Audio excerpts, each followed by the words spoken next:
I said the last meeting that some of the best people that God let walk on green grass lives in this town. And I appreciate them. And I've got some notes, but I'm throwing them out the door. I just got some things that I want to say. It really disturbed me to see our flag taken down. It bothered me.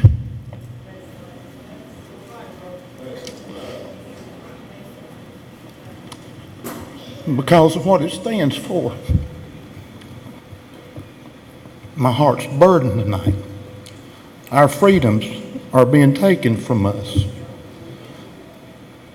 And I'll tell you, the Bible says in Proverbs 14 verse 34 that righteousness exalts a nation, but sin is a reproach to any people.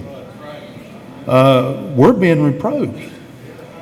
The ACLU thinks that they can run roughshod all over everybody. And some folks would think that this little flag issue is just a little small thing, but it's a big thing. It doesn't just affect King, it's going to affect this state, and it's going to affect this nation. And by the way, all of this about this is all over this country. I've got calls from Michigan, Virginia, different places in North Carolina, and they're very upset. Matter of fact, man said if we needed money to fight it, he said let him know, he'll send some. But I want to say tonight, I want to encourage the council. This is what I want to encourage you. I told y'all a while ago, I pray for every one of you every day. I believe I told Mr. Allen that just a while ago. But I pray for you every day. But I want to encourage you. And by the way, Mayor, I appreciate you saying that this was a Christian community. I really do. I thank God for that. And I'm going to tell you something. This town's worth fighting for. And I thank every one of you sitting there. Thank you, Wesley, for standing your ground, son. I really appreciate it.